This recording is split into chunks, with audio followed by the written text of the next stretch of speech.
काय केलं ह्यांनी काश्मीर फाईल्स बनवून, तेव्हा काश्मीरचा मुद्दा आहे. तेव्हा आम्ही अगदी म्हणजे जीवाच्या आकांतानं आम्ही सांगत होतो हा काश्मीरचा नाही, हा भारताचा मुद्दा आहे. आणि आज जे काश्मीरी पंडित नव्हते, ज्यांचा काहीही संबंध नव्हता काश्मीरशी, त्यांचे जीव गेले ना. काहीही बोला तुम्ही, प्रोपोगंडा म्हणा किंवा काहीही म्हणा, सत्य सत्य असतं.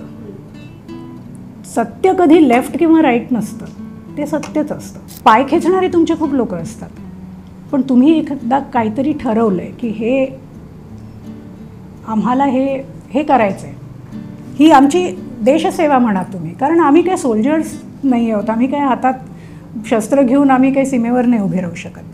मग देशसेवा कशी करायची, ती आपल्या कामातूनच करायची. म्हणून विवेक आणि मी आम्ही स्वतःला क्रिएटिव्ह सोल्जर्स म्हणतो.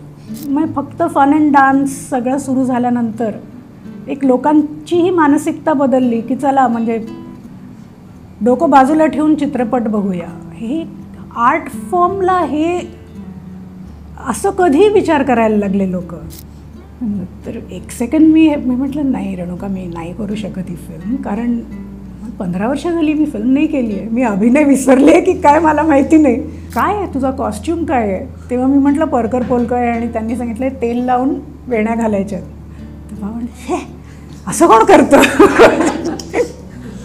सो माझ्या वडिलांना अजिबात पटायचं नाही की मी आर्ट फिल्म्स वगैरे करते. तिकिटांचे दर कमी झालेच पाहिजेत, कारण साऊथ इंडियामध्ये हे फार कमी आहेत. म्हणून तिकडे एवढ्या मोठ्या मोठ्या ज्या रांगाच्या रांगा तुम्हाला दिसतात रजनीकांतचे चित्रपट बघायला, फार कमी दराची तिकीटं आहेत तिकडे. मी सुरुवातीपासून मी अभिनय एवढ्यासाठी करते की एका आयुष्यात म्हणजे अनेक आयुष्य जगता येतात. म्हणून आता एकच आयुष्य 10 वर्ष कसं जगायचं आपण एका मालिकेत, म्हणजे it gets boring beyond a point. मला बोलवत नाहीत मराठी लोक, खरंच माझं म्हणजे आक्षेप आहे. खरं सांगायचं ना तर काही प्रोजेक्ट्स ब्लेस्ड असतात आणि there is some magic that happens. आणि मला वाटतं Sa Re Ga Ma Pa is one such show. Ranveer Singh पण चांगला आहे, पण तो थोडा कधी कधी जास्ती करतो, त्याला थोडा आवरायला लागतो. तिकडे बाकी सगळं ठीक आहे, म्हणजे नाव, प्रसिद्धी, पैसा वगैरे ते सगळं ठीक आहे. त्याच्यासाठी काही कमर्शियल व्हेंचर्स करायला लागतात. पण at the end of the day what is it that you really sick, तो हा इथे जो एक आनंद फील व्हायला पाहिजे. नमस्कार, महाराष्ट्र टाइम्सच्या मटागटावर तुमचं मनपूर्वक स्वागत. आज मटागटावर अशी व्यक्ती आली आहे की ज्यांचं हसणंच खूप काही सांगून जातं. आपण त्यांना विविध भूमिकांमधनं पाहिलं आहे. विविध भूमिका म्हटलं की आपल्या पुढे समोर फक्त कलाकृतीच येते, तर तसं नाही आहे. मला म्हणायचं आहे अभिनेत्री, सूत्रसंचालिका, निर्माती आणि गायिका अशा विविध भूमिकांमधनं आपण त्यांना बघत आलेलो आहोत. आणि त्यांचा प्रदीर्घ कलाप्रवास आहे. प्रदीर्घ मी का म्हणते हे आपल्या गप्पांमधनं नंतर उलगडत जाईलच. कारण बालकलाकारापासून सुरू करत त्यांनी आत्तापर्यंत वेगवेगळ्या टप्प्यांवरती वेगवेगळ्या कलाकृती, वेगवेगळ्या माध्यमांमध्ये त्यांनी मुसाफिरी केली आहे. तर अशा आज आपल्या मटागटावर आलेल्या आहेत पल्लवी जोशी मॅडम. तुमचं खूप खूप स्वागत आहे मॅम महाराष्ट्र टाइम्सच्या मटागटावर. आणि त्यांच्या कलाप्रवासाबद्दल, त्यांचे अनुभव, त्यांची निरीक्षणं, वेगवेगळ्या माध्यमांबद्दलची, या सगळ्यावर आपण त्यांच्याशी गप्पा मारणार आहोत. आपण गप्पांना सुरुवात करूया. मॅडम खरंच खूप स्वागत आहे तुमचं. आणि आपलं ते सतत आपण जमवून आणत होतो आणि मग ते काही कारणामुळे होत नव्हतं, ते फायनली आता जमलेलं आहे. मी आत्ता इंट्रोडक्शनमध्ये प्रदीर्घ कलाप्रवास असं म्हणाले. खरं तर मला असं बोलतानाच असं होतंय की 52 वर्ष 50 दोन कमी करूया जरा. 50 वर्षांचा कलाप्रवास म्हणजे 50 वर्ष या क्षेत्रात काम करणं, हा आकडा प्रचंड मोठा आहे. म्हणजे आमच्या पिढीसाठी तर खरंच मोठा आहे. आणि असं नाही झालेलं आहे की मध्ये मध्ये गॅप झाली आहे. तुम्ही बालकलाकार म्हणून सुरुवात केली आहे, पण ते सातत्याने होत आलेलं आहे. तर आत्ता या टप्प्यावर येऊन कसं वाटतंय, म्हणजे जेव्हा तुम्ही विचारता 50 वर्ष तेव्हा तुम्हाला काय वाटतं? सर्वप्रथम मटागटाच्या सगळ्या प्रेक्षकांना, श्रोत्यांना माझा नमस्कार. आज खरंच बरं वाटतं इकडे येऊन, कारण इतके दिवस आपलं चाललं होतं आणि फायनली आज मुहूर्त लागला. 50 वर्ष मी सांगू का, आपण तसं बघायला गेलं तर हा काळ खूप मोठा आहे. पण कोणीही आपली जेव्हा कारकीर्द एक विशित सुरू करतात तेव्हा तो 50 वर्षाचा टप्पा खूप मोठा वाटतो, पण मी अगदी लहान होते. आणि खऱ्या अर्थाने करिअरला सुरुवात म्हणावी तर मग सुरुवातीला मी फक्त माझा भाऊ काम करायचा अलंकार, आणि तो प्रचंड फेमस होता आणि लोक त्याला ओळखायची, आणि फक्त त्यालाच का ओळखतात, मला का नाही ओळखत, म्हणून मी हा प्रवास सुरू केला. पण एक हॉबी म्हणायला हरकत नाही, म्हणून मी ते लहानपणी परस्यू केलं. पण मोठं झाल्यानंतर जेव्हा मला माझ्या वडिलांनी विचारलं की तुला नेमकं काय करायचं आहे, तेव्हा मी त्यांना सांगितलं की मला अभिनय करायचा आहे. त्यानंतर तरी त्या गोष्टीला झाली म्हणजे 38-40 वर्ष झाली. मागे वळून पाहताना मला खरंच नाही असं वाटत की इतकी वर्ष आपण सातत्यानं एकच काम करतो आणि एवढा काळ लोटला आहे. आणि ते चांगलं आहे एका दृष्टीने, कारण तुम्हाला इकडे ना वय जाणवलं नाही तर बरं असतं. तर त्यामुळे अनेक गोष्टी, जसे अनेक टप्पे येतात आयुष्यात, तुम्ही 30शीत बदलता, तुम्हाला 40शी आली की तुम्ही थोडेसे आणखीन बदलता, 50शी आली की आणखीन थोडे बदलता, हे सगळे बदल होत जातात. पण कुठेतरी ह्या प्रवासामध्ये अजून काहीतरी करायचं आहे ही एक उमेद जर असली तुमच्यासमोर, तर तिकडे कुठेतरी कामात तुमच्या तारुण्य राहतं. आणि मला वाटतं की ही खूप एक छान काय म्हणतो फ्युजन ह्याचं खूप चांगलं आहे. मी असं पण म्हणाले मगाशी की वेगवेगळ्या भूमिकांमधनं तुम्ही दिसला आहात, म्हणजे सूत्रसंचालिका असेल, अभिनेत्री, गायिका, पण निर्माती म्हणून तुम्ही आम्हाला ज्या कलाकृती देत आहे तर त्याच्यात एक कलाकृती आता येणार आहे. तर तुम्ही तुमचं असं आहे की तुम्ही मोकळ्या नसता, काही ना काहीतरी विषय सुरू असतो. तर आता एका सिनेमाचं काम तुमचं सुरू आहे, दिल्ली फाईल्स सारखा सिनेमा आहे. जेव्हा असे सिनेमे येतात तेव्हा त्याच्या मागचं संशोधन, त्याच्या मागचा अभ्यास, हे सगळ्या गोष्टी असतात. तर ती आता सध्या तुमची प्रोसेस सुरू आहे, तर त्याविषयी तुम्ही कसं काय सांगाल? मला आहे ना सुरुवातीपासून मी हिस्ट्रीची स्टुडंट आहे, आणि मला मग ती एक हिस्ट्रीमध्ये क्रोनॉलॉजी जर सोडली ना की कोणत्या वर्षी शिवाजीचा जन्म झाला आणि कोणत्या वर्षी औरंगजेब गेला वगैरे, ह्या सगळ्या गोष्टी नाही लक्षात राहत. पण एक इतिहास आपला काय आहे आणि त्याच्यात खोलवर जाऊन त्याचं संशोधन करायचं, हा माझा खूप आवडीचा विषय पहिल्यापासून होता. आणि मला वाटतं म्हणूनच जी मी पहिली मालिका बनवली, म्हणजे माझी अगदी पहिली निर्मिती, ती म्हणजे आरोहण, जी दूरदर्शनवर आली होती. आणि त्यावेळेला मी नेव्ही बॉलमध्ये मला चीफ गेस्ट म्हणून बोलवलं होतं गोव्याला, आणि तिकडे मला कळलं की बायकांची पहिली बॅच आता इंडियन नेव्हीमध्ये मेन स्ट्रीममध्ये आलेली आहे. म्हणजे तोवर मेडिसिन आणि एज्युकेशन असे सगळे ॲफिलिएटेड त्याच्यात फील्ड्समध्ये बायका होत्या, पण ATC, लॉजिस्टिक्स ह्या आता ब्रांचेस त्यांच्यासाठी ओपन झाल्यात. आणि मला एक साधारण असं मनात आलं की पुरुषप्रधान डिफेन्स एरिया आपला पूर्ण पुरुषप्रधान आहे, त्याच्यात जेव्हा बायकांनी पदार्पण केलं तेव्हा त्यांना काय काय अडचणी येऊ शकतील, त्यांना काय काय गोष्टींना तोंड द्यावं लागेल, काय काय गोष्टींचा सामना करावा लागेल. कारण अगदी बेसिक लेवलपासूनच सगळे बदल होणार. जे ट्रेनिंग असतं ते आत्तापर्यंत पुरुषांसाठी डिझाईन केलेलं होतं. फिजिओलॉजिकल कंडिशन्स बायकांची खूप वेगळी असते, तर त्यांना तसाच ट्रेनिंग करायला लागेल का त्यांच्यासाठी काही वेगळ्या गोष्टी केल्या जातील. आणि असं जर केलं तर वॉर झोनमध्ये तिकडे बाई पुरुष कोणी बघत नाही, मग तिकडे ती स्ट्रेंथ पाहिजे का नको बायकांमध्ये, अशा बऱ्याच गोष्टी माझ्या डोक्यात यायला लागल्या.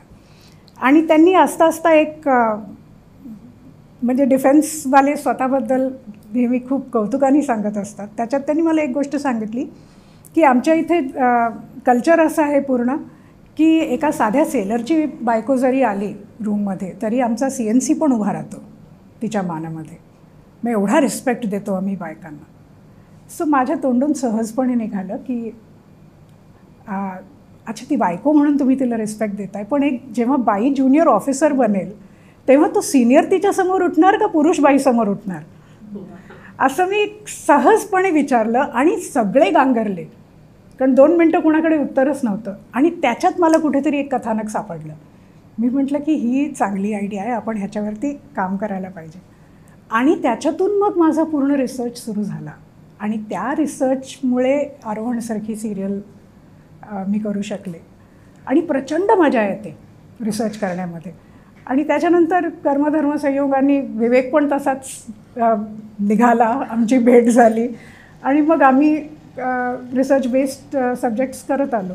तर आता दिल्ली फाईल्स, ज्याचं कदाचित आम्ही नाव बंगाल फाईल्स आता करतो आहे, त्याचं आता संशोधन अर्थात पूर्ण झालं आहे, शूटिंगही झालं आहे, आता रिलीजवर आहे फिल्म. पण त्याच्या पुढच्या प्रोजेक्ट्स, जे 2 प्रोजेक्ट्स आहेत हातात, त्यांचे रिसर्च आता चालू आहेत ऑलरेडी.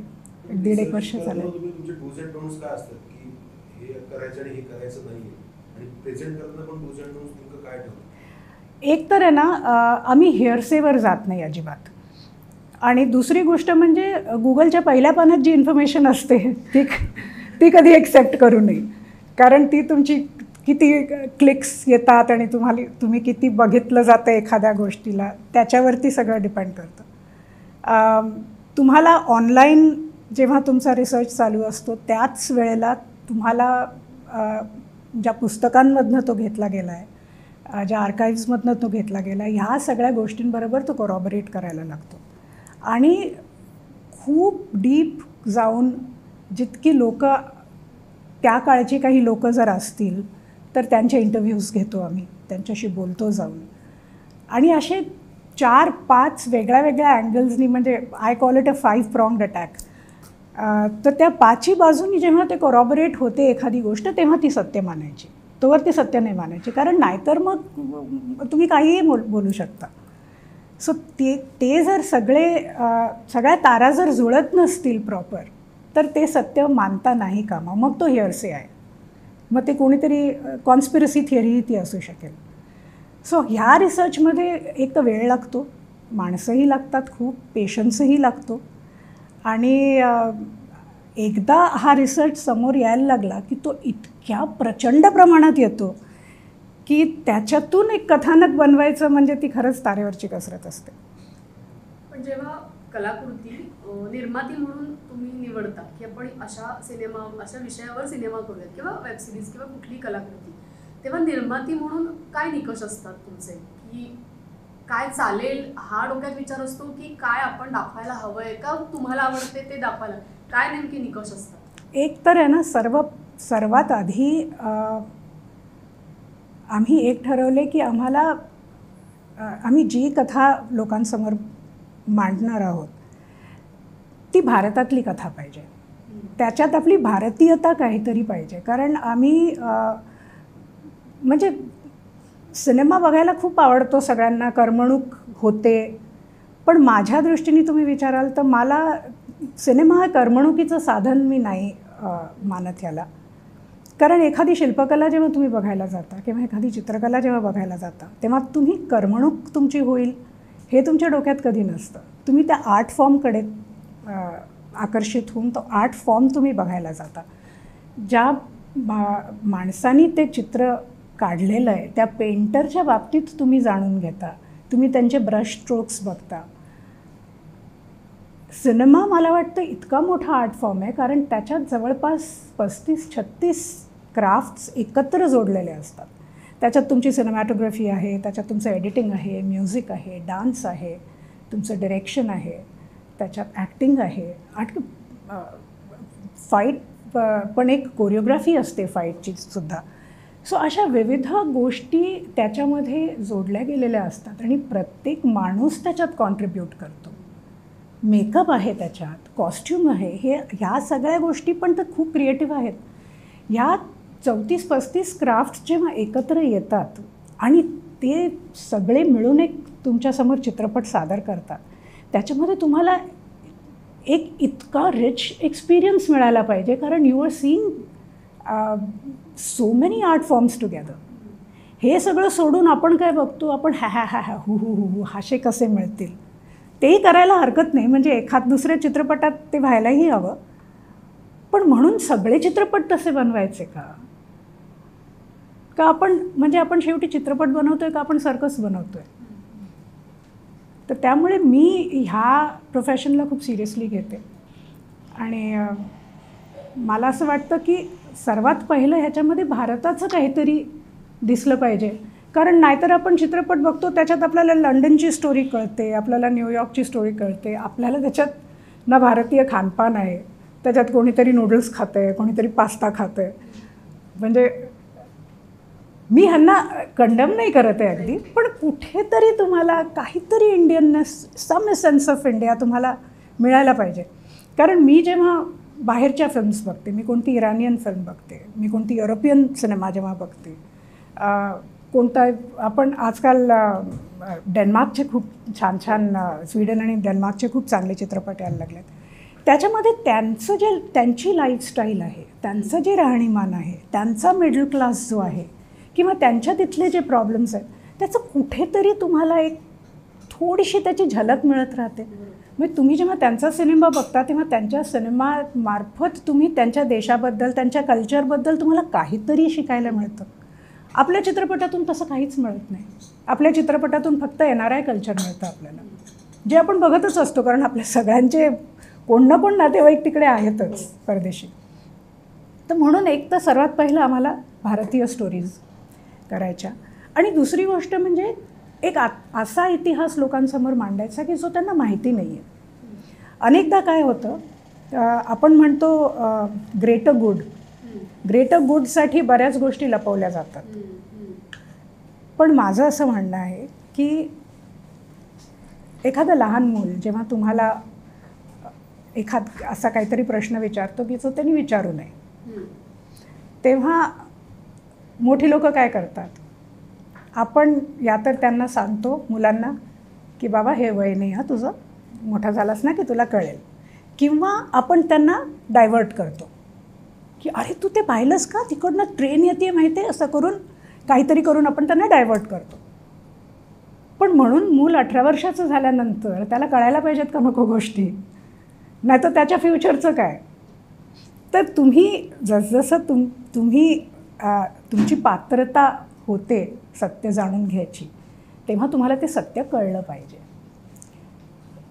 काही वेळासाठी तुम्ही एखादं सत्य लोकांपासून जर लपवलं,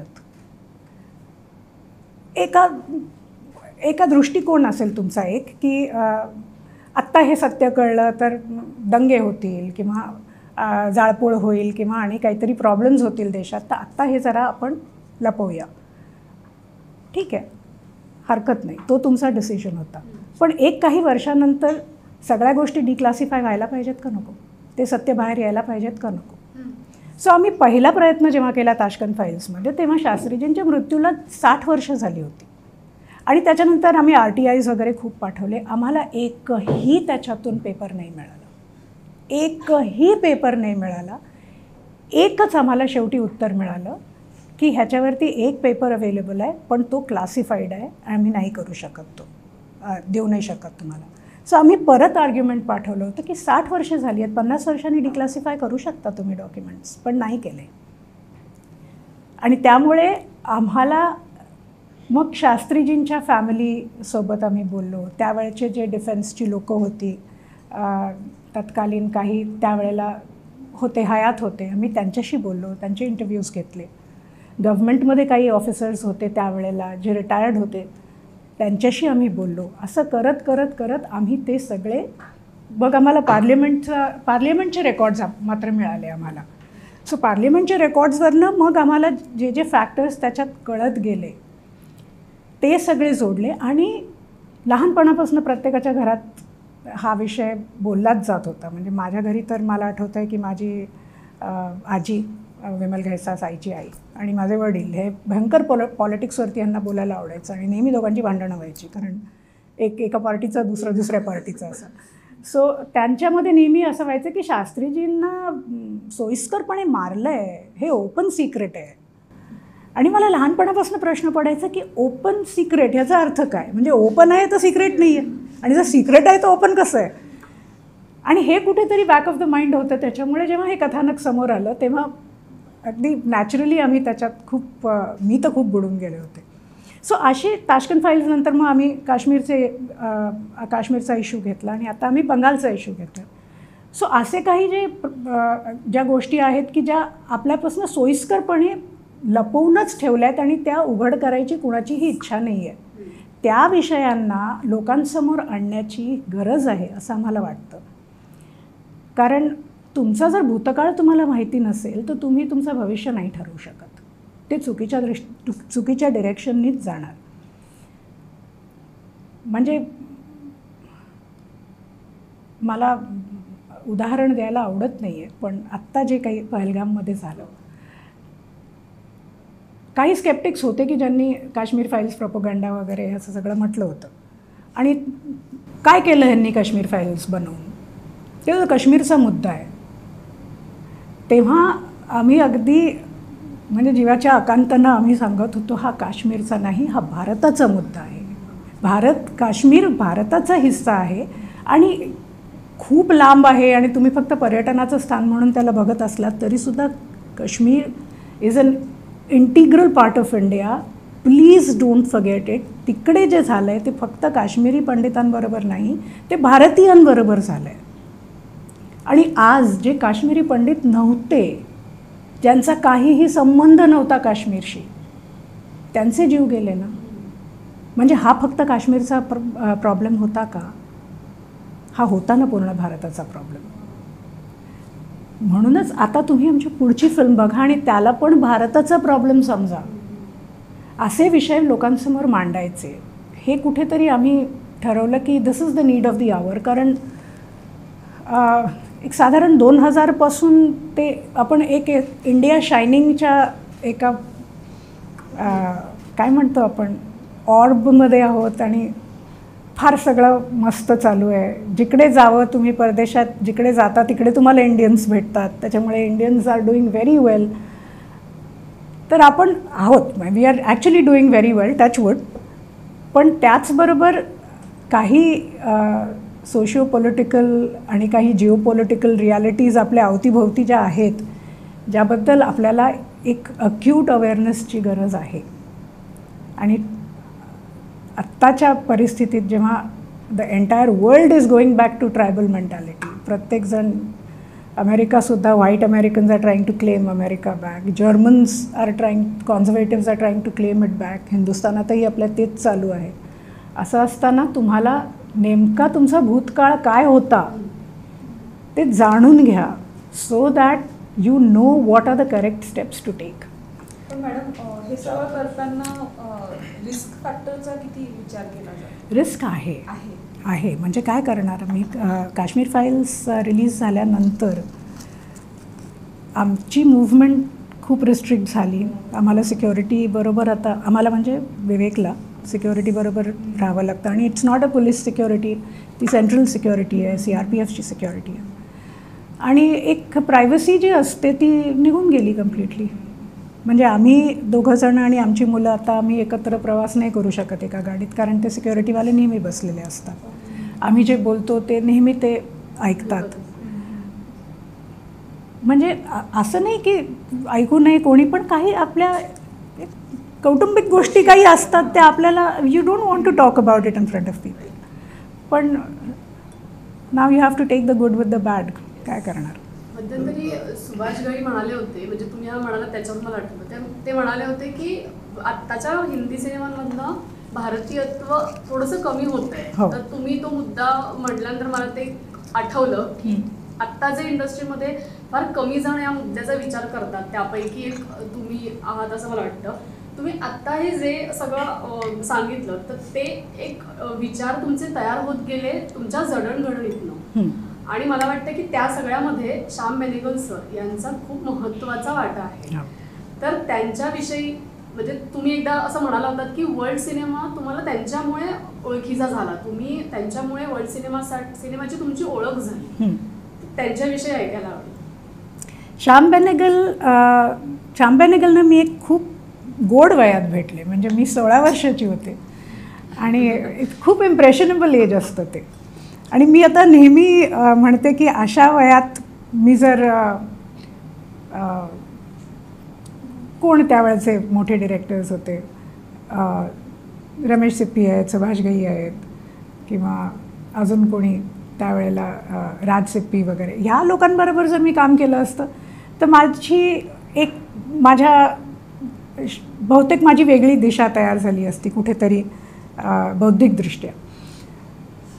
पण त्यावेळेला मी बेनेगलांना भेटले आणि त्याच्यानंतर मग मी कामं केली गोविंद निलानींबरोबर, मी सुधीर मिश्राबरोबर काम केलं, मग मी मल्याळम चित्रपट केला. तोसुद्धा माझं तिकडे नाव अरविंदन सर जे ग्रेट डिरेक्टर होऊन गेले त्यांनी सजेस्ट केलं होतं मल्याळम सिनेमासाठी माझं नाव. तिकडेसुद्धा एक उत्कृष्ट डिरेक्टर KP शशीबरोबर मी काम केलं. कन्नडा फिल्म मी केली. तिकडे एक लोकेश म्हणून होते, ते थिएटरचे खूप मोठे थेस्पियन होते, त्यांच्याबरोबर काम केलं. सो माझा कुठेतरी प्रवास आहे ना पूर्ण आर्टिस्टिक लोकांबरोबर होत गेला आणि मला वाटतं ती सगळी दालनं मला ओपन झाली श्यामंकलमुळेच. मी खूपच त्यावेळेला म्हणजे एक ॲव्हरेज टीनेजर जसे असतात ना तशी होते मी. मला रोमॅन्टिक नॉवेल्स वाचायला आवडायची. मी ते टॉल डार्क हँडसम हिरो माझ्या डोक्यात असायचे आणि घरात म्हणजे चित्रपटाचंच वातावरण होतं कारण भाऊ काम करत होता, माझी आजी पण चित्रपटातून कामं करायची, आई माझी म्युझिक शिकवायची. त्याच्यामुळे खूप कलात्मक ॲटमॉस्फिअर तर होतं घरी. पण दादानी म्हणजे दीवार, शोले, मजबूर असे चित्रपट केलेले, त्याच्यामुळे माझ्या वडिलांना फक्त कमर्शियल सिनेमा माहिती होता. मी जेव्हा श्याम बेनेगलबरोबर काम केलं पहिल्यांदा आणि त्यांना कळलं की काय आहे तुझा कॉस्ट्यूम काय आहे, तेव्हा मी म्हटलं परकर पोलकं आहे आणि त्यांनी सांगितलं तेल लावून वेण्या घालायच्या. तेव्हा म्हटलं हे असं कोण करतं. सो माझ्या वडिलांना अजिबात पटायचं नाही की मी आर्ट फिल्म्स वगैरे करते. बाबांची खूप इच्छा होती की मी कमर्शियल हिरोईन बनावं अर्थात.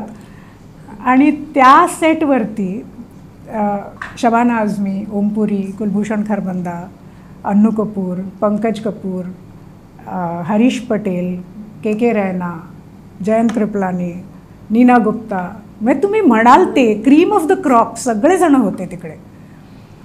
आणि त्या सेट्सची त्यांचं वातावरण खूप वेगळं असायचं. इकडे कमर्शियल सिनेमामध्ये कसे प्रत्येकाच्या खुर्च्या लागलेल्या असायच्या आणि एक फुटावरती सगळे बसणार आपापल्या लोकांबरोबर, मग डिरेक्टर जाऊन त्यांच्याशी हळूच बोलणार. इकडे सगळे एकत्र बसायचे, गप्पा मारायचे, हसायचे, खिदळायचे जोरजोरात, पत्ते खेळत बसायचे. सगळे सकाळी 9 वाजता सेटवरती हजर. तुमचा शॉट 3 वाजता असला तरीसुद्धा सकाळी मेकअप करून सगळे बसलेले असायचे आणि गप्पा. सो मला ते एकंदर ते वातावरण मला इतकं आवडायला लागलं आणि त्यांनी मला असं कधीच फील नाही करून दिलं की तू नवीन आहेस वगैरे. मलाही घेऊन बसायचे, आती आहे रमी, आती आहे तुमको, आओ खेलो हमारे साथ वगैरे असं म्हणून. मी 16 वर्षाची, हे सगळे मोठे लोक माझ्यापेक्षा, पण मला कधीच I was never made to feel out of place. आणि त्यानंतर त्याच शूटिंगच्या दरम्यान मी जो पहिला एपिसोड केला होता टेलिव्हिजनसाठी तो टेलिकास्ट होणार होता. तर मी अगदी लहान मुलांसारखं प्रत्येकाला सांगितलं. तिकडे आम्ही ज्या हॉटेलमध्ये राहत होतो तिकडे त्या हॉटेलमध्ये इंडिव्हिज्युअल रूम्समध्ये TV नव्हता. तिकडे एक TV रूम होती. हैदराबादमध्ये आम्ही शूट करत होतो. 85ची गोष्ट आहे.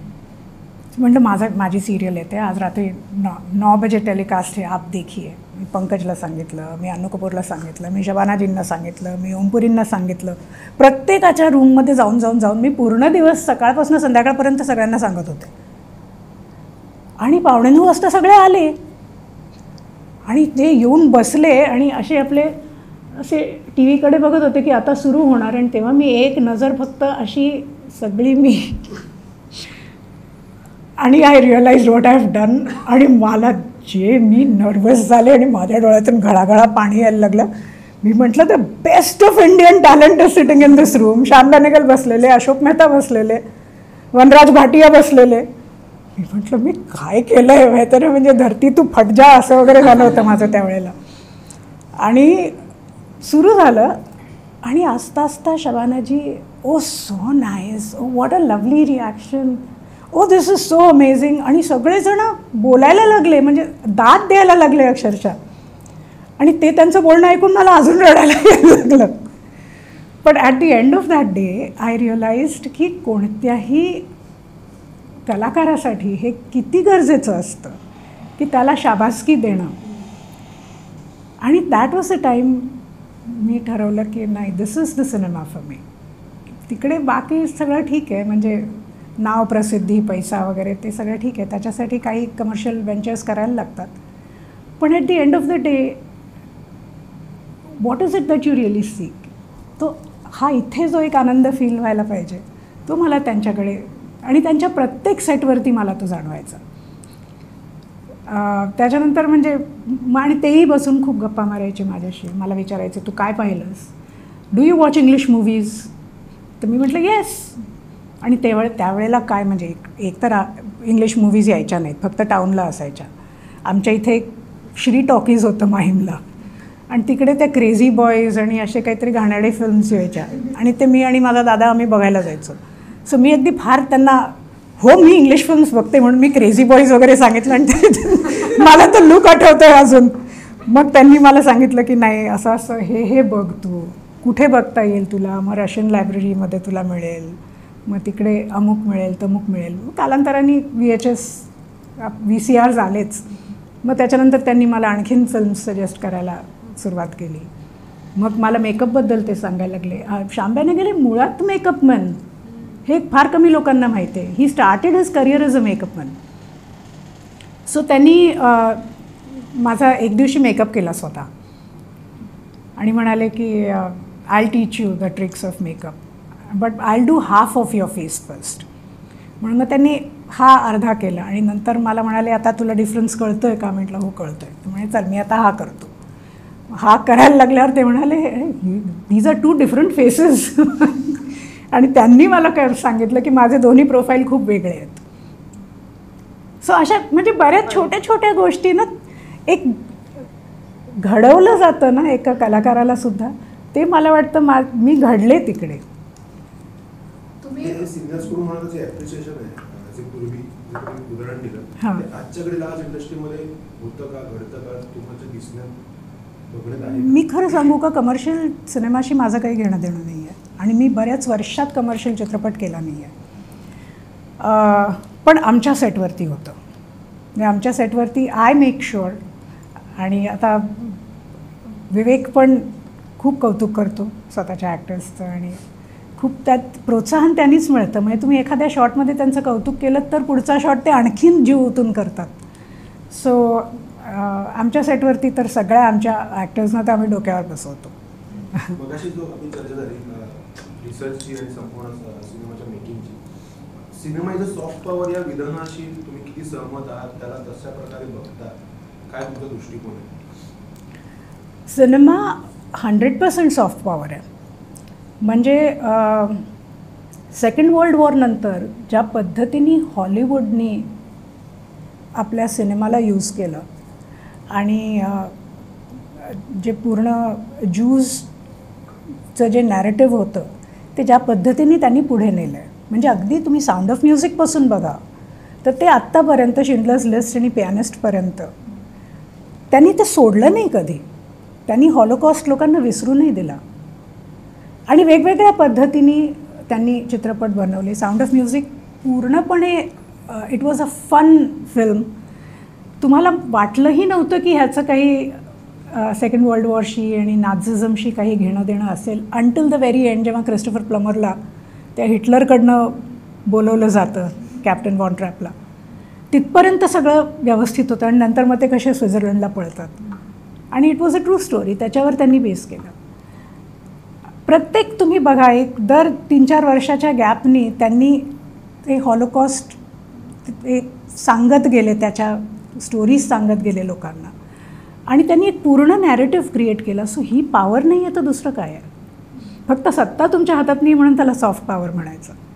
तसंच आपल्या सिनेमांनीसुद्धा मला वाटतं राज कपूर च्या वेळेला सर्वात जास्ती, मनोज कुमार आणि अमितजींच्या वेळपर्यंत खूप आपला सोशल रेलेव्हन्स आपल्या सिनेमामध्ये होता. तो नंतर हरवला कुठेतरी.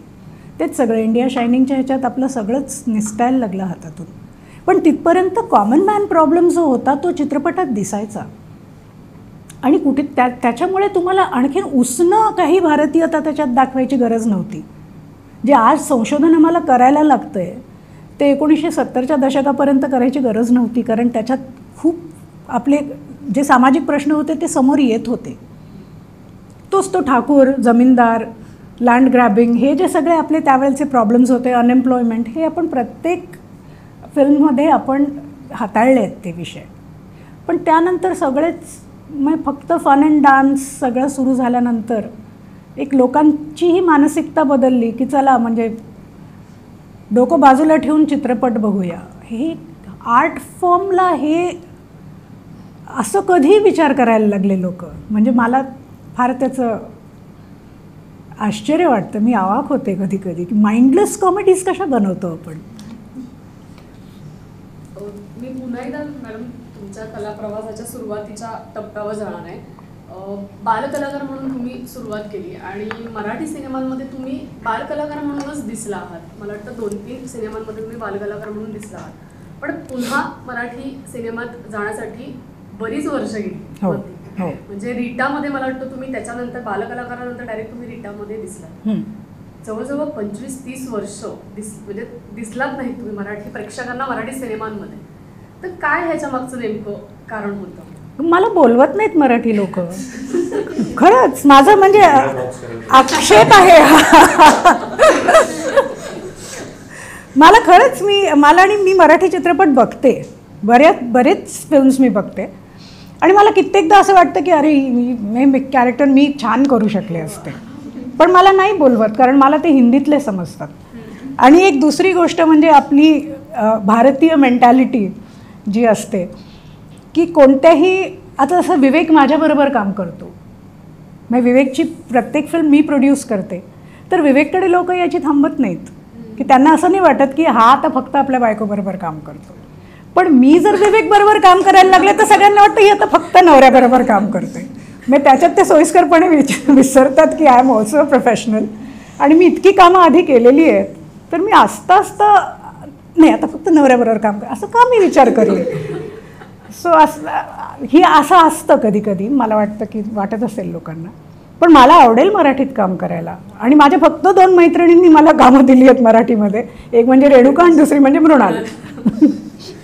पण रीटाचा उल्लेख आपण केला तर रीटा हा सिनेमा तुमच्या पूर्ण करिअर प्रवासात बरेच कलाकृती तुमच्यासाठी खूप महत्त्वाच्या असतील, म्हणजे सगळ्याच असतील पण तरी काही टर्निंग पॉईंट्स असतात. रीटा सुद्धा तसाच आहे सिनेमा असं मला वाटतं.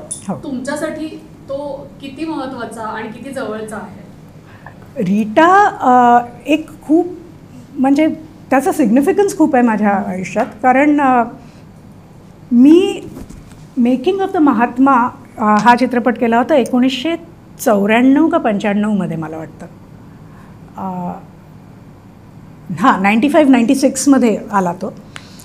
आणि त्याच्यानंतर मी मालिका करत होते, मग कालांतराने सारेगमप सुरू झालं, मग मी असंभव सुरू केली, पण मला चित्रपट मी केला नव्हता त्यानंतर.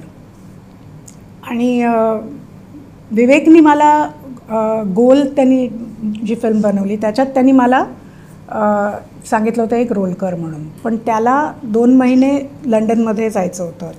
मला 2 महिने तिकडे थांबायला लागलं असतं आणि विवेक ऑलरेडी 4 महिन्यासाठी जाणार होता आणि मुलं लहान होती तेव्हा. तर मी म्हटलं की त्यांना घेऊन जाता येणार नाही कारण त्यांची शाळा अशी 2 महिने नाही बुडवू शकत आणि 2 महिने त्यांना सोडून मी नाही येऊ शकत. सो मी जाऊन येऊन जर एक 10 दिवस माझं शूट केलंस मग मला परत पाठवलं असतं. तो म्हणाला अगं ते अहमदाबादवरनं नाही पाठवायचं सो लंडन बॉम्बे सारखं त्या प्रोडक्शनला नाही करता येणार. सो देन मी म्हटलं मग then I can't do this film. So माझ्या डोक्यातून चित्रपट थोडा असा निघाला होता बाहेर.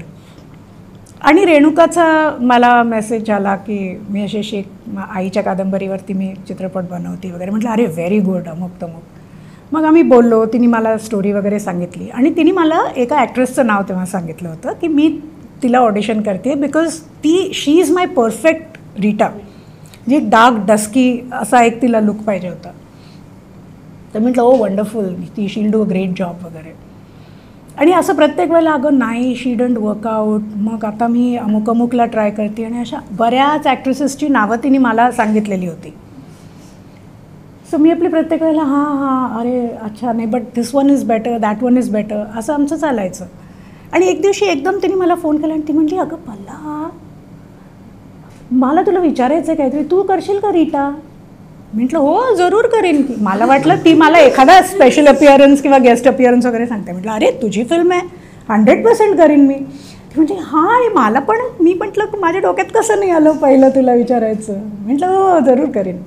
तेव्हा मी तुला स्क्रिप्ट पाठवते.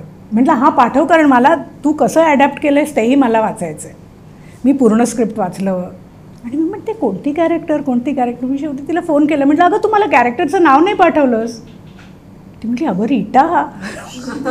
मी म्हटलं तू you are offering me the main role. तर ती म्हणाली की ऑफकोर्स, नाही तर तुला काय वाटलं. मी म्हटलं मला वाटलं काहीतरी गेस्ट अपिअरन्स वगैरे, तुला as a friend you want a favour from me.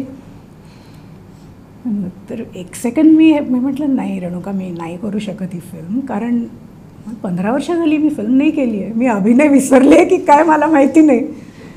तर ती म्हणाली तू काहीतरी काय बोलतेस, you must do this film, कारण तूच करू शकतेस वगैरे. मग तिने विवेकला फोन केला.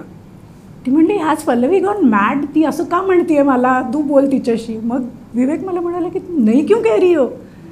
मी म्हटलं it's the main role, the film is called Rita आणि प्रोटॅगनिस्टचा रोल आहे, पूर्ण फिल्म तिच्या खांद्यावर आहे. मी कामच नाही केलं इतके दिवस.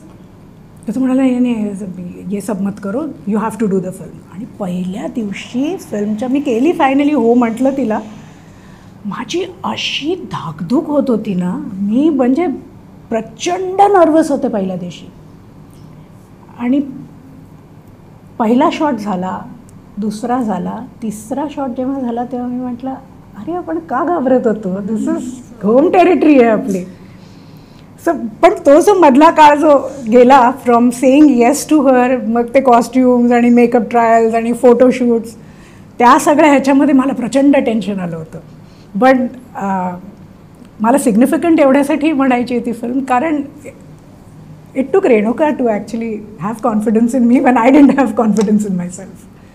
मराठी सिनेमे तुम्ही बघतात असं तुम्ही आता म्हणालात, आत्ताच्या मराठी सिनेमांबद्दलचं काय निरीक्षण आहे, काय वाटतंय तुम्हाला? कंटेंट वाईज कशा येत आहेत, नवीन नवीन चेहरे येत आहेत, फक्त चेहरे नाही तर टेक्निकल टीममध्ये पण खूप नवीन नवीन नावं आपल्याला दिसत आहेत, काही नवीन घेऊन येत आहेत. तर तुमचं निरीक्षण काय आहे? तुम्ही आत्ता रिसेंटली कुठले पाहिले आहेत, काय वाटतंय तुम्हाला मराठी सिनेमांबद्दल? मला आहे ना, मी खूप ऑप्टिमिस्टिक आहे मराठी सिनेमाबाबत. कारण कुठल्याही क्षेत्रात जेव्हा नवीन लोक येतात तेव्हा नवीन थॉट येतो. म्हणजे काही वर्षांपूर्वी जेव्हा कोर्ट आला होता तेव्हा तो चैतन्य ताम्हाणे म्हणजे असा एवढा मोठा स्टार वाटला होता सगळ्यांना, कारण it was a different thinking. त्यांनी एक खूप वेगळा थॉट आणला होता. असेच आता जेव्हा आणखीन नवीन नवीन येत आहेत, तेजस मला वाटतं आता नवीन आहे, तेजस देवस्कर. आणि तेजसला मी चांगला ओळखते, कारण तो खूप वर्षापासून, तो FTIचा स्टुडंट आहे आणि खूप वर्षापासून he is been trying to make a film. So असे नवीन नवीन नवीन थॉट घेऊन आणि चांगली ट्रेंड जर मुलं इंडस्ट्रीत आली प्रत्येक फील्डमध्ये, डिरेक्शन, सिनेमॅटोग्राफी, म्युझिकमध्ये सुद्धा देर इज, मराठी मुलं are doing phenomenal in music now. So मला खूप खूप आशा आहेत.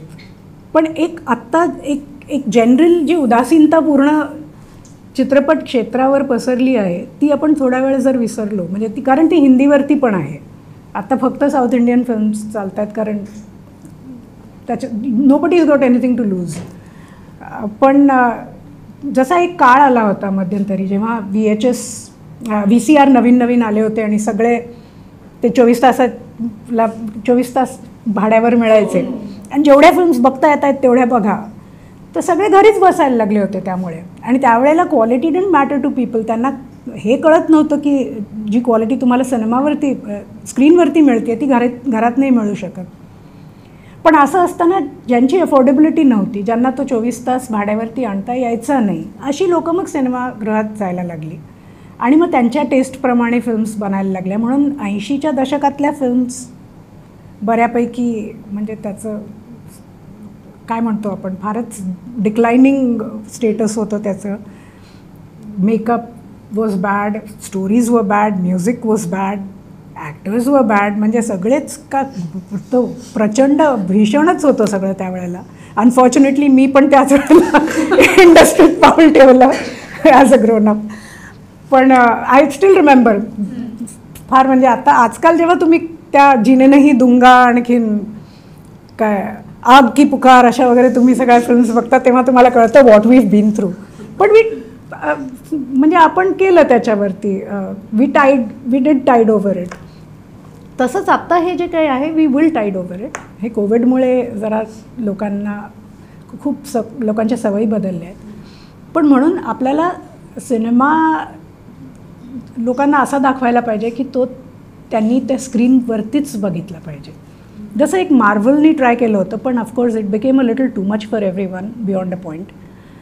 पण सिनेमाचं जे एक लार्जर दॅन लाईफ एक जो फील आहे तो परत यायची गरज आहे. म्हणजे तो फक्त लव्ह स्टोरीज तुम्ही बनवून नाही चालणार, कारण मग त्या फोनवर बघता येतात. पण काहीतरी तुम्ही असं काहीतरी एक व्हिज्युअल स्पेक्टेकल त्यांना द्या की ज्याच्यासाठी त्यांना त्या 70 mm स्क्रीन त्या आयमॅक्स स्क्रीनवरतीच येऊन बघायला लागणार. त्याचा एक भाग म्हणून सिनेमाचं जे तिकीट जे आहे त्याच्या प्राईसवर काही मर्यादा त्याची बंधनं ते करायला पाहिजे. जेव्हा 99 रुपये तिकीट असतं सिनेमा डे जेव्हा अनाऊन्स होतो तेव्हा हाऊसफुल होतात शो, आणि इतर वेळेला जेव्हा 500, 600, 700 रुपये तिकीट असतं तेव्हा फार कोण तिकडे जात. अहो फक्त तिकीट महाग नाही आहे, तिकडचं पॉपकॉर्न केवढं महाग आहे. आणि कसं शक्य आहे की तुम्ही एखादा रोहित शेट्टीची फिल्म बघायला जाताय तर तुम्ही पॉपकॉर्न खाणार नाही का समोसा खाणार नाही, आणि तो काय घरून बांधून नाही नेत आपण, तो तिकडेच घेतो.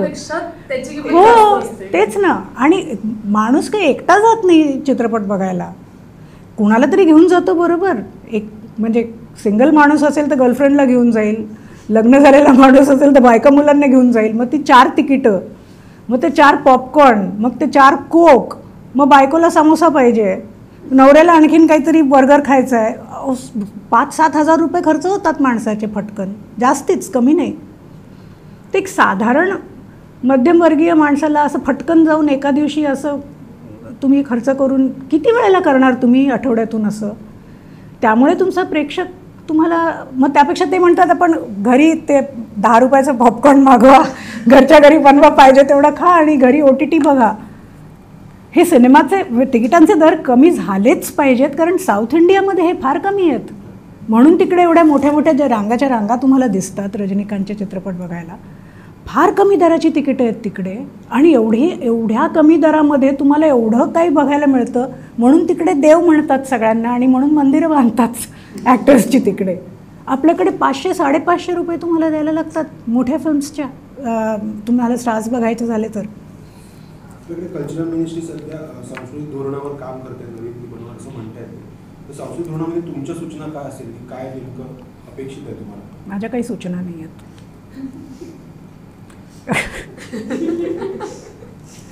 मी खरं सांगू सर, ह्याचं काही काम नाही आहे ह्याच्यात.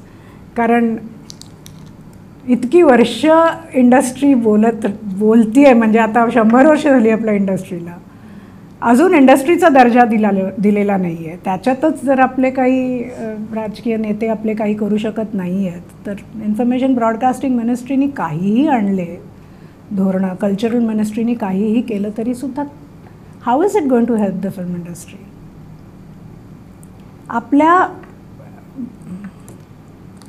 म्हणजे कल्चरल काय म्हणतो त्याला, ते सांस्कृतिक विभागामध्ये जे इंडियाला रिप्रेझेंट करतात लोक, त्याच्यात सिनेमाचे कोणीच नसतात.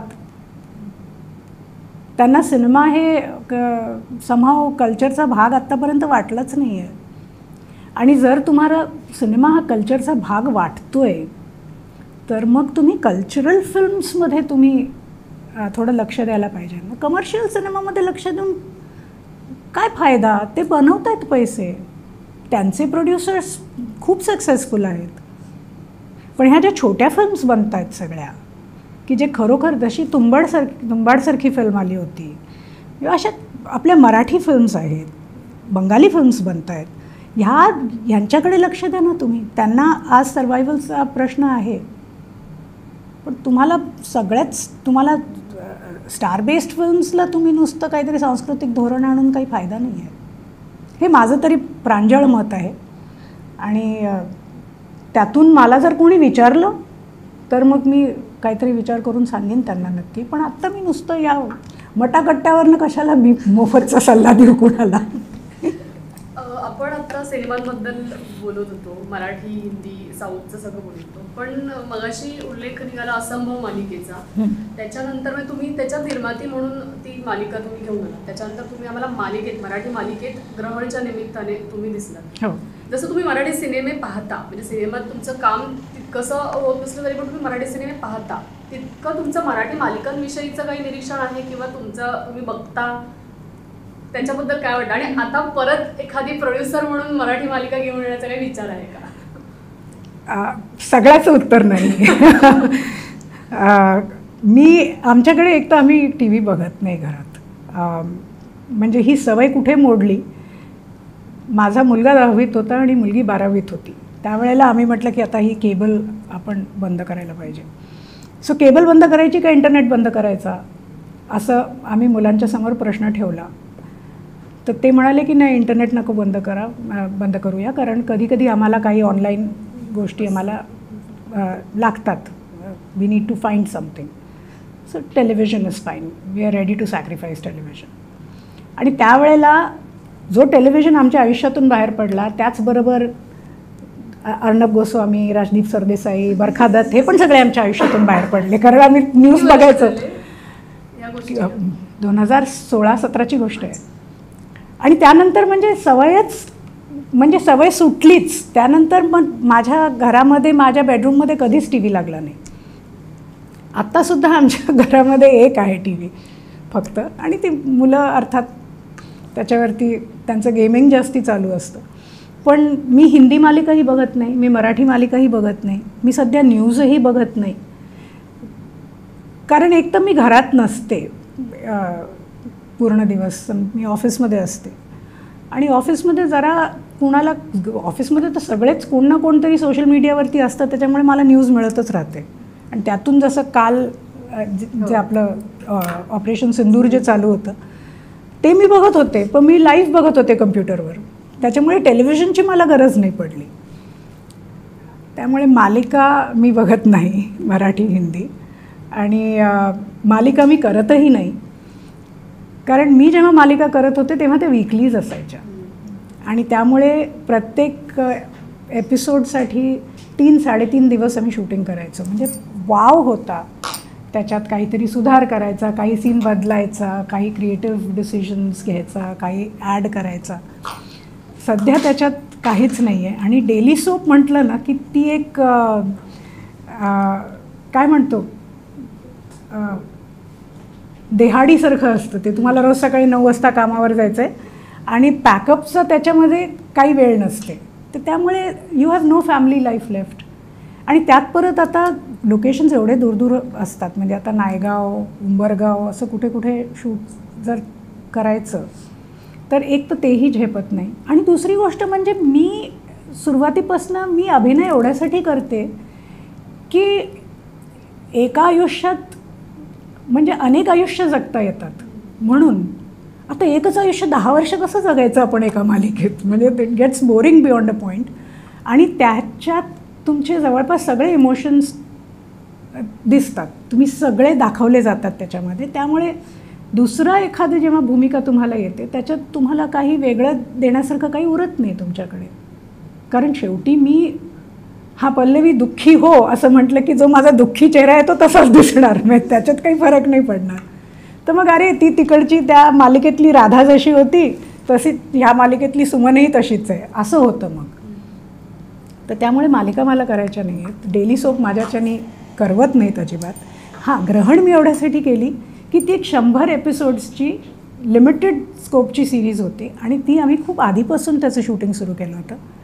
जवळपास 6 महिने आधीपासून आम्ही शूटिंग चालू केलं. त्यामुळे अरे एपिसोड डिलिव्हर करायचं आहे आणि रात्री 10 नंतर शूट करा वगैरे असं आमचं झालं नाही. So we were well planned. तुम्ही आता म्हणालात 6 महिने आधी, हे ऐकणंच आमच्यासाठी सुद्धा खूप नवीन आहे.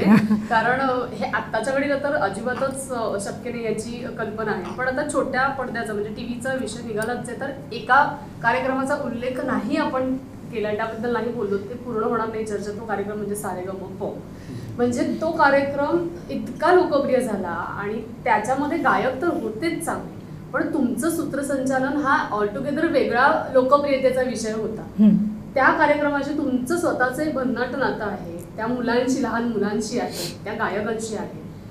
हे काय होतं सगळं आणि त्या मुलांना आता तुम्ही भेटता का? तुम्ही कधी तुमचं कधी भेटणं होतं का? तुम्ही ठरवून काही प्लॅन करता का? म्हणजे माझ्या पिढीचं आम्हाला पल्लवी जोशी माहितीये ते सारेगमपला आम्हाला हो. दिसणार, गंमत करणार अशा आमच्या आठवणी. आणि ते छोट्या सगळ्यांना तुम्ही नावं दिलेली ती अजूनही कॅरी फॉरवर्ड होत आहेत. म्हणजे मोदक म्हणा किंवा मॉनिटर म्हणा, मुलाला हे सगळं खूप इंटरेस्टिंग होतं. राईट. खरं सांगायचं ना तर काही काही प्रोजेक्ट्स ब्लेस्ड असतात आणि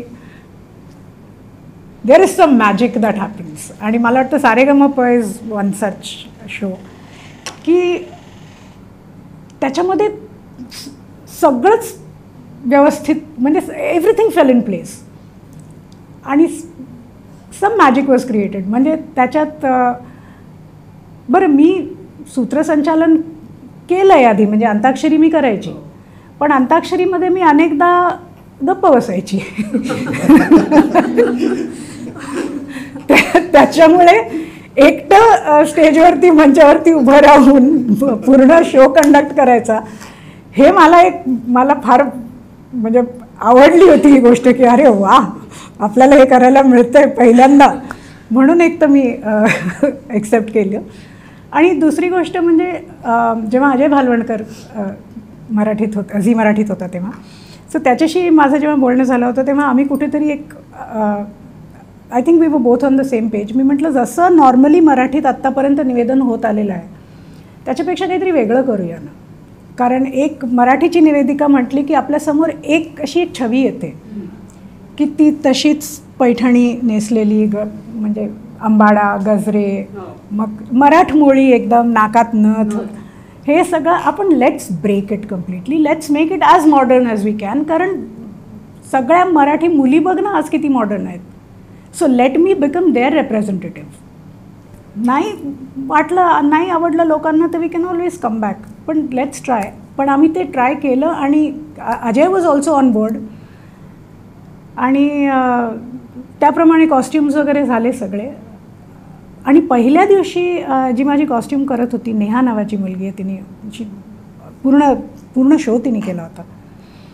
तिने मला एका रंगाची साडी आणली आणि दुसऱ्या रंगाचा ब्लाऊज घेऊन आली आणि तिने 3 आणले होते ब्लाऊज. काळी साडी होती, त्याच्यावर एक निळा ब्लाऊज होता, एक लाल ब्लाऊज होता आणि एक हिरवा ब्लाऊज होता. आणि मी असं एक तर तिच्याकडे बघितलं आणि म्हटलं हे काय आहे नेमकं. तर ती म्हणली no I want to give you some contrast so that on screen it will look very different. तर मी म्हटलं की पण ऑड नाही दिसणार. तर ती मला म्हणाली की no ma'am you are only seen this much most of the time. That suddenly made sense to me. मी म्हटलं एवढंच जर दिसणार आहे तर राईट हे 2 कलर जर एकत्र दिसले तर छान दिसेल. म्हटलं in that case let's go with this blouse. एक तिला सांगितला ब्लाऊज आणि समहाऊ आय अंडरस्टूड की तिला काय म्हणायचं होतं. आणि त्याच्यानंतर आम्ही तर म्हणजे आम्ही भन्नाटच सुटलो होतो त्याच्यानंतर.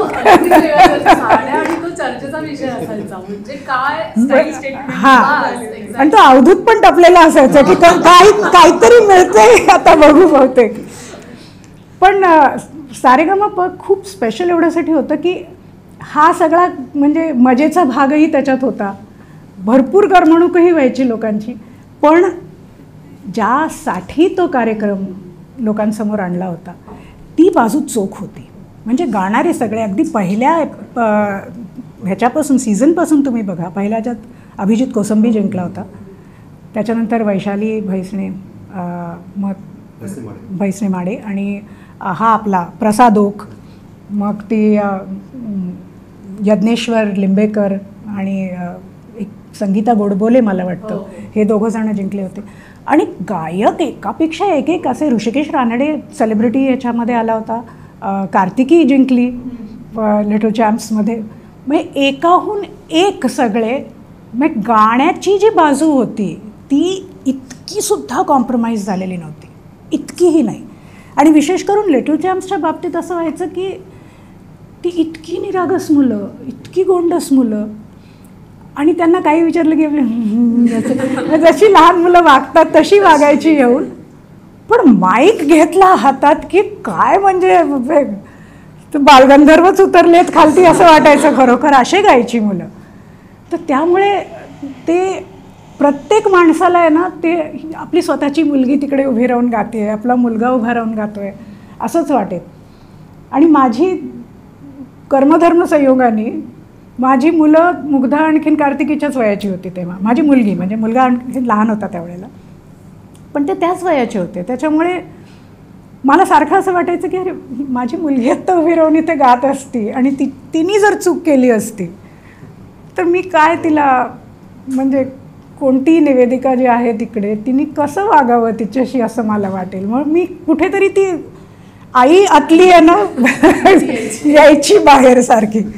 सो मला वाटतं तेही सो ते एक मी म्हटलं ना जादू असते काही काही गोष्टींमध्ये, ते परत होणे नाही, ते घडलं. तुम्ही आत्ता ना एक खूप छान वाक्य म्हणालात की ते जी लहान मुलं असायची त्यांच्याशी आपण काही बोलायला लागलो तर ती लहान मुलांसारखीच बोलायची. हो. तर मला ना हा मुद्दा आत्ताच्या घडीला जे बालकलाकार आहेत तर त्यांच्याबद्दल विचारावासा वाटतो, कारण त्यांना इतकं एक्सपोजर मिळतं आता सोशल मीडियापासून ते इतर ठिकाणी सुद्धा. आत्ताच्या बालकलाकारांबद्दल काय तुम्हाला वाटतं आणि तुम्हाला काय सांगायचं आहे या निमित्ताने? हे आहे ना फक्त आत्ताचे बालकलाकार नाहीत, आम्ही जेव्हा काम करत होतो ना तेव्हापासूनच आहे. म्हणजे खरं मुलांचा दोष नसतो ह्याच्यात अजिबात. त्यांना जे सांगितलं जातं ते करतात. ह्याच्यात कुठेतरी त्यांचं संगोपन कसं होतं आहे, त्यांना सांगणारे कोण आहेत. आणि प्रत्येक वेळेला आईवडिलांनाच दोष देता येत नाही, कारण तुम्ही एखाद्या अशा कॉम्पिटिशनमध्ये जेव्हा त्यांना घेऊन जाता तेव्हा आईवडिलांचा त्याच्यात हेतू खूप चांगला असतो की अरे माझा मुलगा पुढे यावा, त्याला थोडं वाव मिळावा, माझ्या मुलीचं नाव व्हावं. पण तो कार्यक्रम जो बनवतात लोक, ते जे पाठीमागचे सगळे लोक असतात की जे स्क्रिप्ट लिहितात, जे काय काय वेगळे वेगळे कॉस्ट्युम्स त्यांना देतात, त्यांचं मेकओव्हर करायचं ठरवतात, ह्या सगळ्या गोष्टींमध्ये आईवडिलांना फारसं त्यांचा से नसतो. आणि अशा वेळेला कुठेतरी ह्या मुलांना स्वतःबद्दल गैरसमज उत्पन्न होतात. आणि मग त्यानंतर परत त्यांना धरती पे लाना असं म्हणतो ना आपण, ते आईवडिलांचं थोडीशी मग जास्ती जबाबदारी त्यांच्यावर वाढते. आणि काही काही केसेसमध्ये आईवडीलच एवढे उडत असतात स्वतः की म्हणजे मग काय मूल तर काय म्हणजे काय बच्चे तर बच्चे बाप रे बाप असं असतं ते. सो हे अगदी तेव्हापासूनचं चालत आलेलं आहे. आत्ता एक्सपोजर जास्ती वाढलं आहे, आत्ता इन्स्टंट ग्रॅटिफिकेशन आहे, त्यावेळेला थोडा वेळ लागायचा. पण बेबी के लिए ठंडा लाव, बेबी के लिए नारळ पाणी लाव, ते तेव्हापासूनचं होतं, आताही आहे. पण काही सोशल मीडियावरती मी काही मुलांना ज्यांचे चॅनल्स आहेत वगैरे थोडं असं वाटतं की जरा त्यांना त्यांचं लहानपण जगू द्या, म्हणजे एवढ्या लवकर मोठे नका करू त्यांना. आता सध्याच्या मराठी हिंदी इंडस्ट्रीमधल्या कोणाचं काम तुम्हाला आवडतंय कलाकारांचं? मराठी हिंदी जे तुम्ही बघताय त्याच्यात. हिंदी सांगते आधी, नाही मराठी सांगते आधी. मला सुबोध आवडतो खूप, सुबोध भावे. मला अजून कोण आवडतं? मला सोनाली खूप आवडते, कुलकर्णी, मोठी सोनाली. आणि कोण येतं अजून मराठीत मला आठवतच नाही येत. हां, Amay is also good, Siddharth is also good.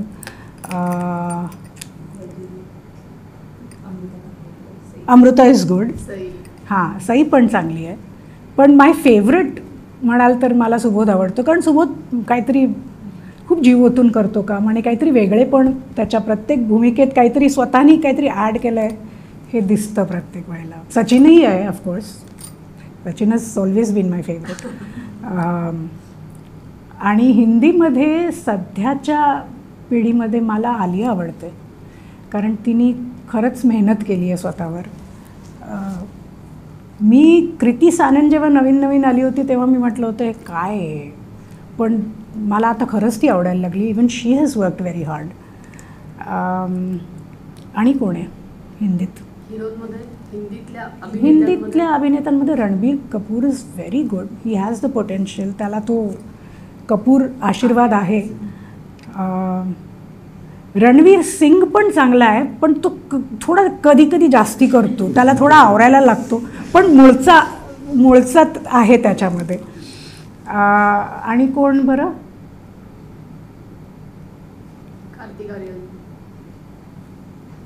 Kartik Aaryan माझ्या मुलीला आवडेल जास्ती. बस आता ह्याच्या पुढे आठवत नाही आहेत म्हणजे. शेवटच्या 2-1 प्रश्नांकडे येते. मगाशी आपण काश्मीर फाईल्सचा आपण मुद्दा आपण म्हणालो, म्हणजे आपण त्या मुद्द्यावर बोललो. पण असे जेव्हा सिनेमे येतात, जेव्हा काश्मीर फाईल्स झाला तेव्हा सुद्धा खूप टीका झाली काही गोष्टींमध्ये, म्हणजे की हा प्रोपोगंडा सिनेमा आहे किंवा काही एक विशिष्ट बाजूच मांडली जाते असं. असे जेव्हा तुम्ही खरं तर महत्त्वाचे विषय घेऊन येता पण अशा पद्धतीने प्रतिक्रिया येतात, तेव्हा तुम्ही तो सिनेमा करता म्हणून तुम्ही त्याच्याकडे कसं बघता आणि तुम्ही ते कसं सगळं हाताळता, कसं हाताळलं? मी सांगू का, आमचा आत्ता जो नवीन आता जी फिल्म येणार आहे बंगाल फाईल्स, मी त्याच्यातही एक्सपेक्ट करते की लोक असंच काहीतरी बोलणार.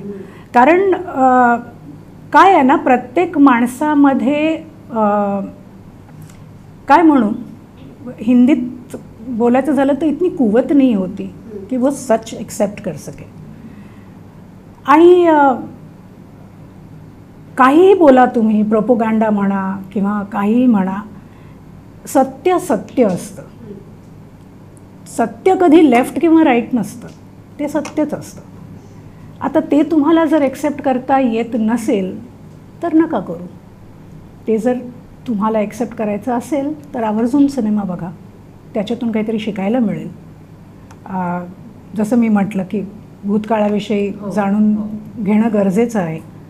ते तुम्हाला त्याची थोडी, कारण त्याच्यात अशा काही गोष्टी आहेत, म्हणजे आम्ही साधा सरळ जो भूतकाळ आहे त्याच्याबद्दल आम्ही नाही कधी, ते तर सगळ्यांनाच माहिती आहे. पण ज्या हिडन स्टोरीज आहेत त्याच्यावर आम्ही खूप काम करतो. बंगाल फाईल्समध्ये तुम्हाला अशा अनेक गोष्टी कळतील की ज्या तुम्हाला पॉसिबली माहितीच नसतील. कारण आम्हालाही रिसर्च करताना त्या नवीन नवीन गोष्टी आमच्या समोर आल्या आणि म्हणून त्या लोकांसमोर ठेवणं हे आमचं कर्तव्य म्हणून आम्ही त्या ठेवल्या. काश्मीर फाईल्सच्या वेळेला ज्या लोकांनी जे बोलले आम्हाला, त्याच्या आधीसुद्धा ताशकंद फाईल्सच्या वेळेला तर आम्हाला म्हणायचे की तुम्ही का आटापिटा करताय जीवाचा एवढा, हे कोणी विकतही घेणार नाही पिक्चर. पण वी स्टील, म्हणजे पर्सिव्हिअरन्स हा सोडायचा नसतो कधी. आणि Tashkent Files was the sleeper hit of the year. 100 दिवस चालली ती फिल्म. त्याच्या जोरावर नंतर आम्ही जेव्हा काश्मीर फाईल्स बनवायला लागलो, परत आम्हाला सगळ्यांनी तुमच्या फिल्ममध्ये कोणी स्टार नाही आहे, आत्तासुद्धा तेच म्हणत आहे. मी म्हटलं आम्हाला तुम्ही फिल्म बघा, त्या फिल्मला, त्या कथेला कोणत्या स्टारची गरज आहे का? आम्ही एकाहून एक असे धाकड आर्टिस्ट घेतले आहेत त्याच्यामध्ये. त्यांची कामं बघा तुम्ही विसरून जाल की तुम्ही ॲक्टर्सना बघताय, तुम्हाला त्या कॅरेक्टर्स दिसायला लागतात. मग नाही, त्यावेळेला तोच स्ट्रगल झाला सगळा. पण आम्हाला कुठेतरी आतून विश्वास होता की ही लोकांपर्यंत फिल्म पोचेल. तर जे झालं काश्मीर फाईल्सबरोबर, ते मग तेवढं मोठं काहीतरी होईल ही अपेक्षा केली नव्हती, पण आवडेल लोकांना. तसंच बंगाल फाईल्सच्या बाबतीतसुद्धा मला विश्वास आहे की, कारण ह्या फिल्ममध्ये काही अशा गोष्टी आहेत की ज्या लोकांना माहिती नाही आहेत. So this film will resonate with people. आणि आत्ता जे काही मी म्हटलं, जसं जगभरात जे आपल्या एक ॲटमॉस्फिअर आहे, जे एक जी छटा आहे सगळी पूर्ण आत्ता जगावरती आपल्या, ते पाहता हे असे विषय लोकांना त्याचं गांभीर्य काय आहे हे ते कळायला हवं. आणि लोक जेव्हा आम्हाला बोलतात की याच्यात कमर्शियल काही नाही आणि तुम्ही का असं करताय, तर ह्या सगळ्या गोष्टींनी आपण स्वतःच्या मनावर परिणाम अजिबात करून द्यायचा नसतो. कारण तुमचा पाय खेचणारे तुमचे खूप लोक असतात. पण तुम्ही एकदा काहीतरी ठरवलं आहे की हे आम्हाला हे करायचं आहे, ही आमची देशसेवा म्हणा तुम्ही. कारण आम्ही काय सोल्जर्स नाही आहोत, आम्ही काय हातात शस्त्र घेऊन आम्ही काही सीमेवर नाही उभे राहू शकत.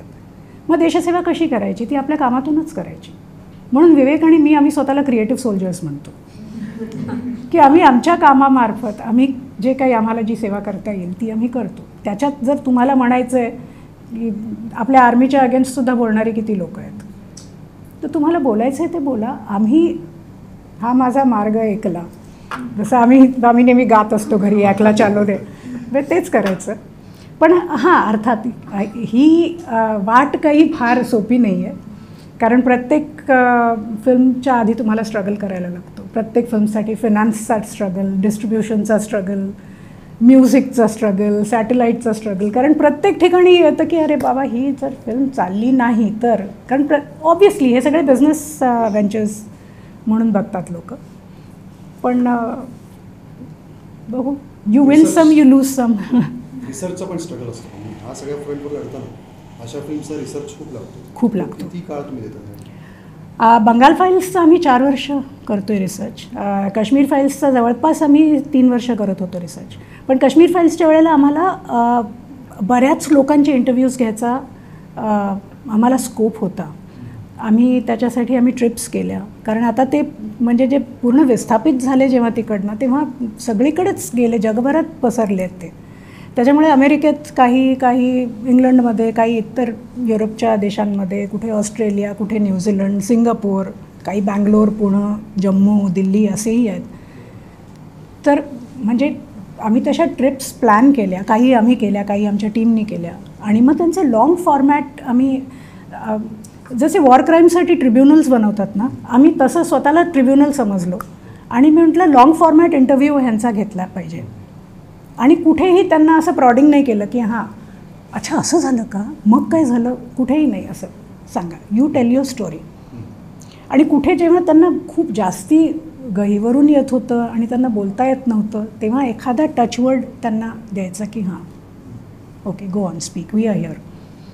एवढंच केलं आम्ही. आणि प्रत्येक माणूस आमच्यासमोर, प्रत्येक पुरुष, प्रत्येक स्त्री आमच्यासमोर रडली. फक्त एवढ्यासाठी नाही की त्यांचं दुःख ते सांगत होते, त्याला शेवटी 30 वर्षाचा काळ गेला होता, म्हणजे ते कुठेतरी कमी आपण नंब होतो थोडेसे. एवढ्यासाठी रडत होते की ते म्हणाले, you are the only people who have come and asked us what happened, आज तक हमसे किसी ने ये पूछा ही नहीं कि आपके साथ क्या हुआ. आणि म्हणून त्यांना भरून येत होतं की कोणीतरी बसून आमचं ऐकतं आहे. आणि बंगाल फाईल्ससाठी आम्ही तेच केलं. बांगलादेश बॉर्डरवर 100 वर्षाचे काही लोक आम्हाला सापडले. एक गाव आहे तिकडे, 98, 99, 100 अशी वय आहेत त्यांची, ज्यांनी ॲक्च्युली स्वातंत्र्य लढा पाहिलेला आहे. आम्ही त्यांचे इंटरव्ह्यूज घेतलेत जाऊन. आणि तिकडे इंटरव्ह्यू घेत असताना आमच्या टीमवरती जे काय तिकडे त्यांना भोगावं लागलं, कॅमेरा घेऊन गेले त्यांना सांगितलं की तुम्हाला अटक करू, असं बरंच काही झालं. ते कसे बसे जीव वाचवून पळालेत तिकडनं, पण ते इंटरव्ह्यूज घेतले सगळे. आणि स्वातंत्र्यापासून आत्तापर्यंत म्हणजे प्रत्येक आमची जशी एक स्टाईल आहे की पास्ट आणि प्रेझेंट हे आम्ही जक्स्टपोज करतो, तसंच ह्याच्यातही आहे. कारण स्वातंत्र्याबद्दल आपण जेव्हा जेव्हा बोलतो तेव्हा आपल्याला फक्त पाकिस्तानच्या बाजूला, म्हणजे वेस्ट पाकिस्तान आणि ते पार्टिशन पंजाबचं एवढंच दिसतं आपल्याला, पण बेंगॉल वॉज ऑल्सो पार्टिशन. आणि जो बांगलादेश आत्ता आहे तो पहिला ईस्ट पाकिस्तान होता.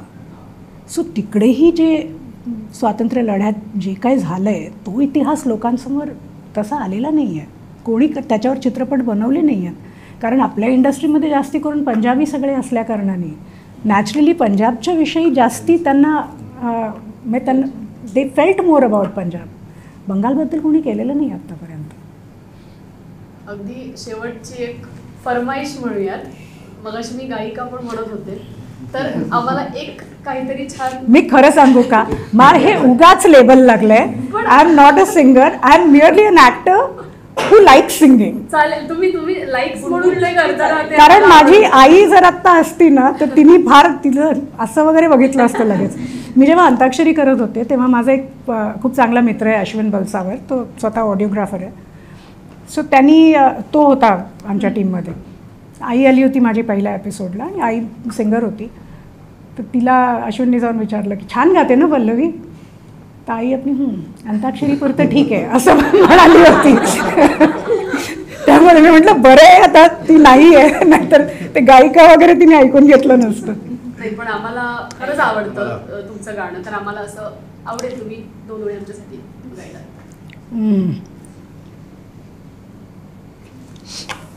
मी बंगाल फाईल्स म्हटलं मग एक. येस.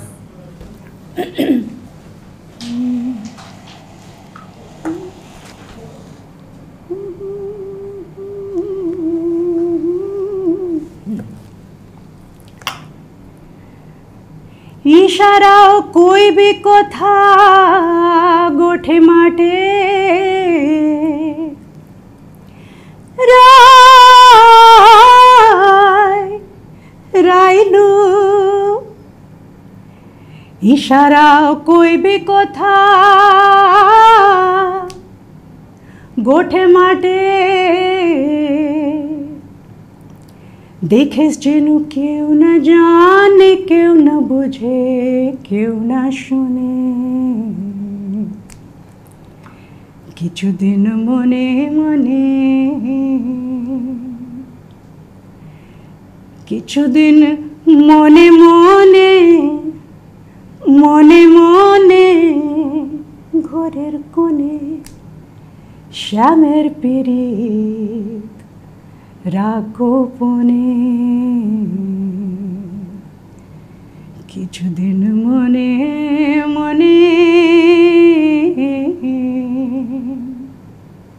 কিছুদিন মনে মনে.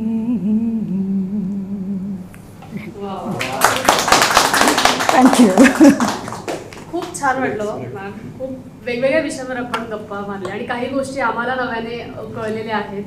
तर खूप छान वाटलं. खूप खूप धन्यवाद मटाकट्टावर तुम्ही आलात आणि इतका वेळ देऊन आमच्याशी खूप दिलखुलास गप्पा मारल्या. मला पण खूप मजा आली आज आणि गप्पा मारायला मिळतात ना तेव्हा खरंच मजा येते. आणि आमच्याकडनं एक छोटीशी भेट आम्ही देऊ इच्छितो. तर महाराष्ट्र टाइम्सचे निवासी संपादक समीर कर्वे सर यांना Yes. विनंती करते की त्यांनी मला ही भेट द्यावी. उप्स. धन्यवाद. शुभेच्छा तुमच्या प्रोजेक्टला. Thank you thank you. गणपती बाप्पा. अरे वा.